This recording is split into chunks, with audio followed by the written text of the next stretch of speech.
Ralph had always possessed an ambition that far exceeded his biological designation. As a child, his dream had been to become the President of the United States. When reality set in and he grew older, he decided to compromise, settling instead for the presidency of a multi-billion-dollar conglomerate. He was a quintessential domineering CEO, a man of iron will and sharp tongue, yet even he could not escape the government-mandated matchmaking protocols for omegas of a certain age. Ralph believed firmly that his life was his own to command. He detested nothing more than the archaic concept of alpha chauvinism. He refused to let some arrogance-filled alpha, who likely possessed half his IQ and a fraction of his net worth, dictate his life choices. Like many high-profile CEOs, Ralph was born into a sprawling, cutthroat family where affection was a currency and betrayal was a hobby. His father's illegitimate children lined up daily at the estate gates, hoping for a slice of the inheritance, while Ralph, the single, legitimate Omega heir, used his busy schedule as a perpetual shield against arranged marriages. "My life is my own," Ralph often muttered to himself while signing million-dollar contracts. "And my husband will be my own choice, too." Tired of the endless nagging from his parents and the societal pressure, Ralph decided to beat them at their own game. He would get married, immediately and efficiently, silencing the gossip once and for all. His requirements for a spouse were specific and non-negotiable: obedient, sensible, unpretentious, good-looking, and preferably of a lower income bracket, so they wouldn't get any ideas about a power struggle. Sebastian, his omnipotent secretary who could likely find a needle in a haystack on Mars, scoured the databases and found the perfect candidate, a D-list actor named Eugene. Eugene languished at the bottom of the entertainment industry food chain not because he lacked talent, but because he had lacked a filter. When he first entered the industry, he was blunt and honest, offending a fragile director within his first week. He was promptly blacklisted and put on ice for 2 years. During those 2 years of unemployment, Eugene studied drama, specifically the dramas of court intrigue and social manipulation. He realized that the characters who survived until the season finale were rarely the honest heroes. They were the green teas, innocent, sweet, and harmless on the outside, but calculating on the inside. So, Eugene reinvented himself.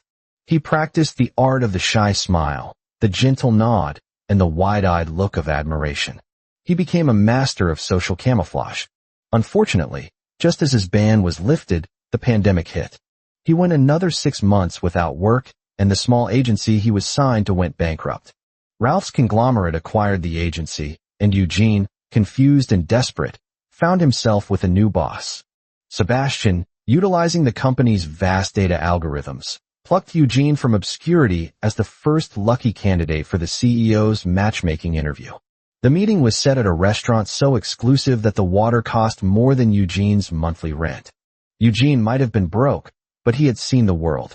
He arrived looking impeccable, projecting an aura of gentle refinement.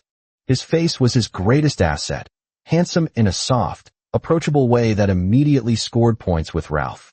Ralph, whose schedule was packed tighter than a rush-hour subway car, had squeezed this date in between a board meeting and a merger negotiation. He wasted no time on pleasantries. "You have 5 minutes to introduce yourself and elaborate on the advantages of marrying you," Ralph said, checking his diamond-encrusted watch. "Following that, you will have 3 minutes to ask me questions." Eugene blinked, his internal monologue screaming, "Is this a date or a job interview?" Externally, however, he remained perfectly composed. He unleashed the smile he had practiced in the mirror for 2 years, pure, unpretentious, and dazzling. He recited a prepared self-introduction, followed by an English translation, a template he had memorized for international casting calls before his old company went under. It was formulaic, concise, and utterly professional. Ralph nodded, impressed. "Given that your self-introduction only took 3 minutes, you have earned an additional 2 minutes for your questions. You now have 5 minutes to interrogate me." Eugene leaned forward slightly, his voice soft and hesitant. "May I ask why the president chose to interview me?" "From a comprehensive analysis of the data," Ralph replied, clipping his words, "you align most closely with my requirements for a marriage partner." "Marriage?" Eugene's eyes widened just the right amount. "I thought we were just starting with a blind date." "Correct, Ralph said, taking a sip of his sparkling water. But the distinction is irrelevant. You can view this as a business merger. I am the primary investor. You are the partner. We each take what we need, and everyone is happy. Is that not an optimal outcome? Sebastian, who had been standing silently in the corner like a piece of expensive furniture, felt the need to intervene. He stepped forward, clearing his throat discreetly. Sir, there are 9 other candidates waiting in the lobby. You might want to take your time and deliberate. Ralph shot him a look that could freeze magma. Do I look like I need a reminder? Apologies, sir, Sebastian said, retreating into his invisibility. I spoke out of turn. Yes, Ralph said. Do not let it happen again. Eugene watched this exchange and felt a strange stir in his chest. This domineering Omega was fascinating. He was so direct, so unpretentious in his arrogance. Unlike the slimy producers Eugene had met, Ralph was authentically powerful. Plus, he smelled like old money. Eugene decided then and there to utilize his lifetime of acting training. He would marry this wealthy, handsome tyrant and reach the pinnacle of life. Eugene smiled, a look of pure devotion on his face. For you, sir, marriage may be a segment of official business. But for me, marriage equates to love. If we marry, I will treat you with the utmost care and support your career with everything I have. Ralph paused. He looked at Eugene, really looked at him. This alpha was different. He wasn't trying to assert dominance. He was like a delicate white lotus flower, obedient and sensible. This was exactly what Ralph needed. What is your pheromone scent? Ralph asked abruptly. I cannot tolerate anything too aggressive. It is green tea, Eugene replied softly. From the corner, Sebastian let out a sudden, stifled snort. What are you laughing at? Ralph demanded, not turning his head. Nothing, boss, Sebastian said, his face a mask of professional neutrality. I was just thinking that the scent of green tea is very fresh and elegant. A delightful aroma. Agreed, Ralph said, turning back to Eugene. I share that opinion. Eugene's eyes shimmered with unshed, manufactured tears. You are the first person to say that. Everyone else thinks my scent is not alpha enough. Only you don't despise me. Ralph was sold. A weak, pitiful, helpless alpha would never dare to interfere with his business empire. Sebastian, Ralph called out. When is my next free slot? Sebastian checked the tablet. Tomorrow afternoon is fully booked, sir. Dinner time. You have a meeting with the next alpha candidate. Eugene saw his opening and struck with surgical precision. You must have many choices besides me, he said, looking down at the tablecloth. Everything should revolve around your needs. You don't need to consider me. Please, meet a few more people before you make a decision. I will wait for your news, no matter how long it takes. Ralph's heart melted. What a sensible, obedient darling, he thought. Cancel the alpha for tomorrow night, Ralph ordered Sebastian. I'm done looking. And you, he pointed at Eugene. What is your name again? Even though his potential husband didn't know his name, Eugene didn't flinch. I am called Eugene. Good, Eugene, Ralph said, standing up and buttoning his jacket. Bring your identification documents to the company tomorrow afternoon. We are getting married. Although Ralph was not the president of the country, he managed his schedule with the same intensity. He was a dedicated CEO, working from dawn until dusk. It wasn't until the evening of the next day that he remembered this sensible darling he had told to come to the office. Sebastian, Ralph said, rubbing his temples. Call reception. Ask if Eugene has arrived. Sebastian checked his phone. He has been waiting in the guest lounge for 3 hours, sir. What? Ralph frowned. Why didn't anyone tell me he was here so early? Sebastian smiled a knowing smile. He told the receptionist specifically not to disturb you. He said you were busy changing the world, and he didn't mind waiting. He arrived 3 hours early just in case you had a free moment. Eugene had actually arrived early hoping to score points for punctuality, not realizing the secretary would actually let him rot there for 3 hours. But he played the part. When Ralph burst into the guest lounge, he found Eugene dozing upright in a chair. Hearing the door, Eugene jolted awake, stood up, and bowed deeply. Sir, you're here. Is your work finished? Ralph, unused to such humility, hurried over. But before he could reach him, Eugene's eyes rolled back, and he swayed, collapsing straight into Ralph's arms. Eugene, Ralph gasped, holding the Alfie up. Are you all right? Eugene smiled weakly, the faint scent of fresh tea leaves wafting from him. I'm fine. Just a little low blood sugar, I think. Low blood sugar? Ralph frowned. The last time I heard that term, it was from my father's new favorite Omega mistress. That Omega looked as frail as you do. Ralph looked him over with genuine medical curiosity. Are you secretly pregnant? Eugene choked on air. He looked at Ralph with teary eyes. Sir, I am an alpha. Oh, Ralph said, looking disappointed. That would have been a medical miracle. Sebastian let out another puff from the doorway. Ralph glared at him until he shut up. Ralph helped Eugene sit down. The scene felt bizarrely familiar, like an emperor visiting a concubine who had just suffered a misfortune. Eugene subtly wiped a smudge of lip balm from his mouth and smiled. Sir, I have eaten now. Please don't worry about me. Inner monologue. Buy me dinner, you rich lunatic. Ralph nodded, accepting the statement at face value. Good. Then sign this agreement. Sebastian stepped forward and handed over a document thicker than a phone book. Eugene took the prenuptial agreement. It was heavier than the acting textbooks he had studied for years. He hadn't even unleashed his full arsenal of charm yet, and he was already being handed the keys to the kingdom. If you hesitate, Ralph said, misinterpreting the silence, I can give you 2 days to review it with a lawyer. Eugene immediately grabbed a pen and signed his name with a flourish. He looked up, smiling gently. No need, sir. Being able to marry you is the honor of my life. Excellent, Ralph said. You have foresight. I like that you are unpretentious. Keep working hard. Keep working hard. Eugene blushed, confused. Like, at the marriage? Yes, Ralph said, checking his watch again. Now, I will take you to buy a formal suit, and then we go to the Civil Affairs Bureau. How does this arrangement sound? Eugene knew he had no right to refuse. The agreement, which he had skimmed, basically said, everything is up to Ralph. Okay, sir. I listen to you. Clause 4 of the agreement, Ralph stated. No honorifics. Okay, Ralph. Whatever you say. Clause 5, Ralph continued. Use my nickname to show intimacy. Nickname? Eugene asked. What is your nickname? My full name is Ralph Jean, Ralph said with a straight face. My nickname is Puppy. Eugene paused. Like the dog? Okay. Puppy, Eugene said, keeping his face perfectly neutral. Let's go buy clothes. Sebastian drove the two of them to the central business district, to the largest luxury mall in the city. Ralph rarely shopped. His clothes were usually bespoke and delivered to his penthouse. But for his new alpha husband, he was willing to make an exception. As they walked into a high-end boutique, the staff immediately sensed the aura of immense wealth radiating from Ralph. He walked in, pointed at a mannequin wearing a pure white suit, and snapped his fingers. That one, Ralph said. It looks pure and unpretentious. Get him one in his size. We need it for a wedding photo. Get the most expensive version.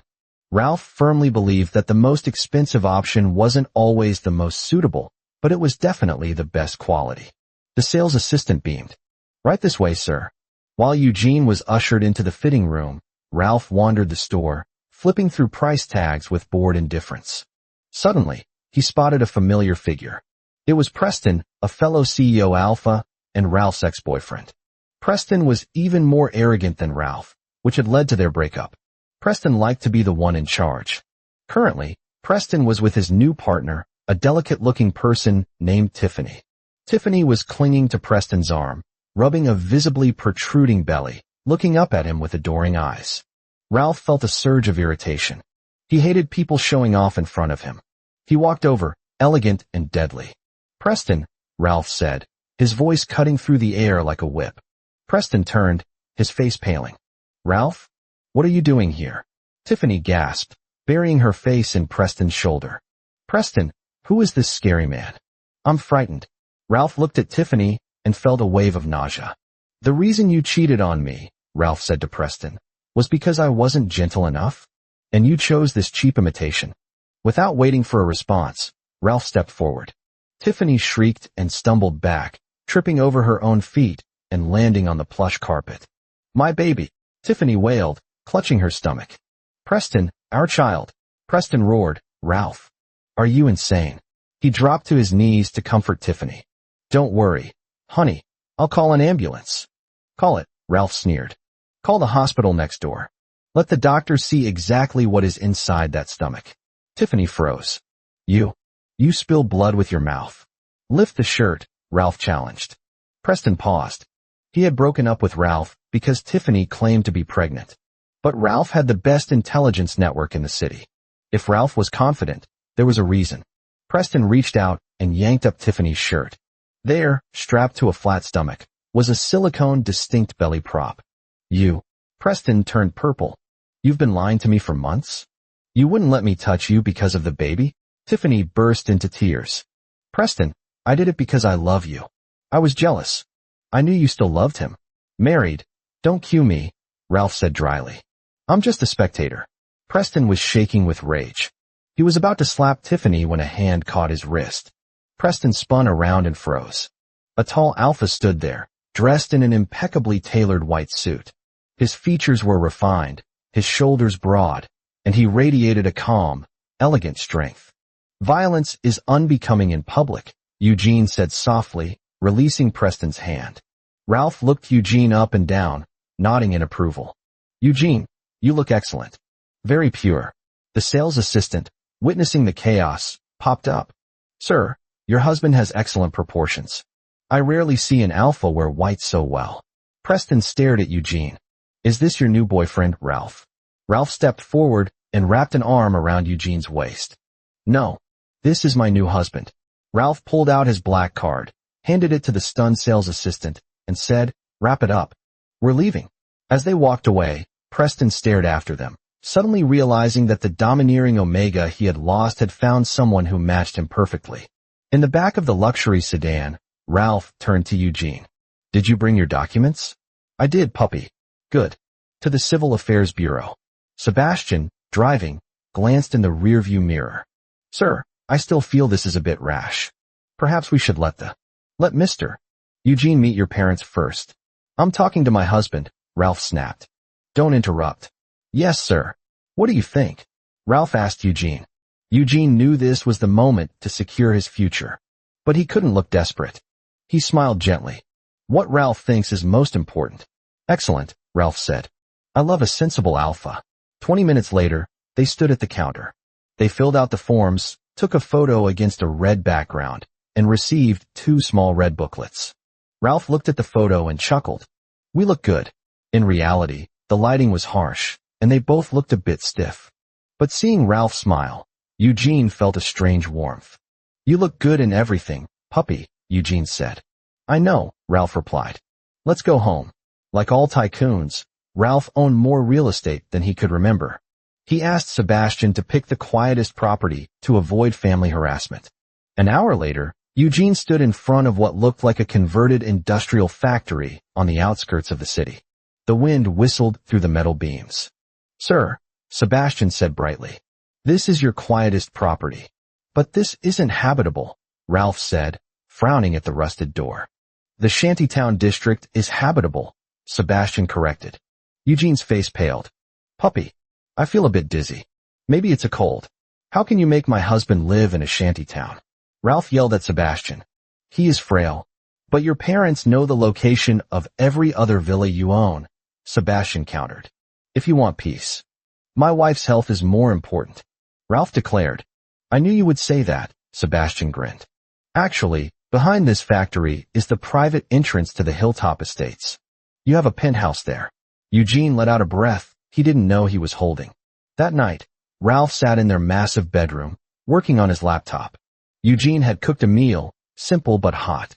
Ralph, who usually ate cold takeout or banquet food, was surprisingly touched. Eugene, Ralph said, chewing a piece of stir-fried beef. I've never eaten a meal cooked by family before. Eugene reached out and smoothed Ralph's hair. I'll cook for you every day then. Ralph looked at him, eyes wide. I really want to call you mommy. I'm your husband, Eugene laughed. Eat slowly. Later, in bed, Ralph looked at Eugene. Are we going to? Consummate. Whatever you decide, puppy. Ralph leaned in and kissed him. It was clumsy but enthusiastic. Eugene had worried that a domineering Omega might have strange kinks, but Ralph was surprisingly straightforward.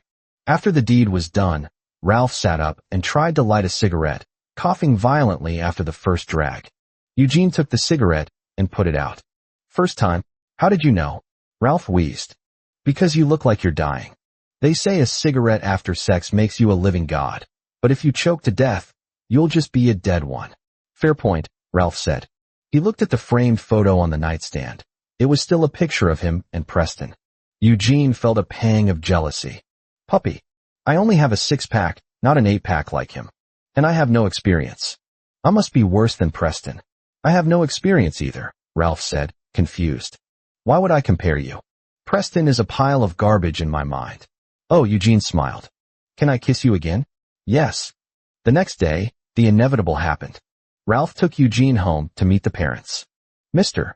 Sterling, Ralph's father, was in the study, refusing to come out.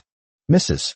Sterling, a woman who looked as elegant and sharp as her son, sat in the living room sipping tea. Our Ralph has been spoiled since childhood, Mrs. Sterling said, eyeing Eugene. His temper is bad. You look good-tempered, so you must bear with him. Especially now that he is expecting. Eugene blinked. Expecting? Ah, the lie. Ralph must have told them he was pregnant to justify the rush marriage.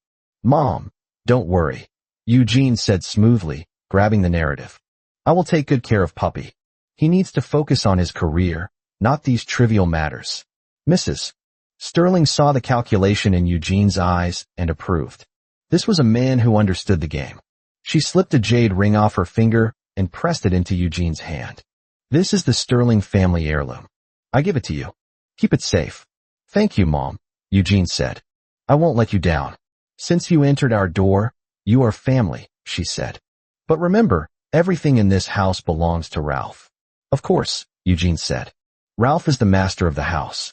I am just his support. Ralph sat nearby, cracking sunflower seeds, looking bored. Mom, why are you talking so much nonsense? Go get Dad. Mrs. Sterling went upstairs. A moment later, shouting erupted. I don't have a son like you. Mr. Sterling roared. I don't think you want this grandson either. Ralph yelled back. Bring that fox spirit up here. Eugene went upstairs, looking meek. He entered the study to find Mr. Sterling red-faced. You think you can just waltz in here? Mr. Sterling barked. Don't yell at him. Ralph stepped in front of Eugene. He's weak. You'll scare the baby. You. Mr. Sterling raised a slipper. Put the slipper down, Eugene said, his voice dropping an octave, becoming suddenly firm. Let's sit and talk. Mr. Sterling paused, surprised by the tone. Dad, Mrs. Sterling said from the doorway. Your little mistress sent me a text yesterday. She claims she's pregnant with an alpha heir to replace Ralph. Mr. Sterling turned pale. He and his wife had a business marriage, but the one rule was that Ralph was the only heir. Illegitimate children got nothing. Ralph, Mr. Sterling deflated. Don't worry. The inheritance is yours. Then stop yelling at my husband, Ralph said. Fine, Mr. Sterling grumbled. He looked at Eugene. Take care of him. If my son or grandson suffers, I will destroy you. I understand, Eugene said respectfully. On the drive back, Eugene exhaled heavily. Your family is intense. I hate talking to them, Ralph said. So many circles. I'll handle them from now on, Eugene promised. Good, Ralph said. You're useful. 3 months passed. Eugene's career skyrocketed. His new role in a web drama, playing a green tea boyfriend, became a viral sensation. He was the national husband. One afternoon, Ralph decided to visit the set. Where is he? Ralph asked Sebastian. In the dressing room, Sebastian said. He's wearing a military uniform for the poster shoot. Ralph's eyes lit up. He walked in just as the shoot wrapped. Eugene looked stunning in the black uniform, radiating a cold, commanding aura. But the moment he saw Ralph, his face softened into his trademark sweet smile. Puppy, you came. Eugene rushed over, fussing with Ralph's collar. Did you eat? You look thin. The crew whispered about how much in love they were. Ralph preened. I brought food, Ralph said. They sat in the break room. Eugene picked all the onions and ginger out of Ralph's food. Suddenly, Ralph stopped chewing. He dropped his chopsticks and slumped sideways onto Eugene's shoulder. Puppy. Eugene laughed. Stop joking. Ralph didn't move. Puppy. Eugene felt Ralph's cold sweat. Sebastian. Call an ambulance. Is he acting? Sebastian asked. Call 120. Eugene roared, his alpha voice shaking the walls. At the hospital, the doctor looked at the chart. It's just gestational hypoglycemia. Low blood sugar during pregnancy. Eat more fiber. Ralph sat up in the hospital bed. Pregnancy.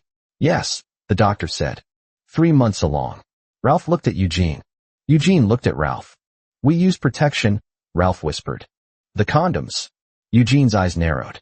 Back at the penthouse, Eugene and Ralph sat on the bed with a box of premium condoms. Ralph held one wrapper up to the light. There, almost invisible, was a tiny pinprick. You want to trap me with a baby? Ralph asked, eyes narrowing. Puppy, Eugene said seriously. I wouldn't do that. Do you trust me? Ralph looked into Eugene's honest eyes. I trust you. Let's analyze this. Who benefits? Eugene asked. We are already married. A baby doesn't change my status. But a baby slows you down. Ralph pulled up the security footage from the hidden cameras. He scrolled back 3 months. He saw the cleaning lady from Sparkle Cleaners enter the bedroom, stay for 2 minutes, and leave without cleaning anything. Sebastian, Ralph called. Investigate Sparkle Cleaners. 2 minutes later, the report arrived. The cleaning company was a front, funded by the Vanderbilt family, Ralph's business rivals. They wanted to knock me out of commission with a pregnancy, Ralph growled. They think an omega with a child is weak. What will you do? Eugene asked. Bankrupt them, Ralph said simply. By morning. He hugged Eugene. Am I handsome? The handsomest, Eugene said, kissing his cheek. For the spring festival, Eugene took Ralph to his parents' home. It was a modest apartment, filled with the smell of cooking. Eugene's mother welcomed them warmly. Ralph, come in, come in. Does the baby kick? Are you sleeping well? Ralph, used to cold negotiations, blushed. I'm fine, Auntie. Call me Mom, she insisted.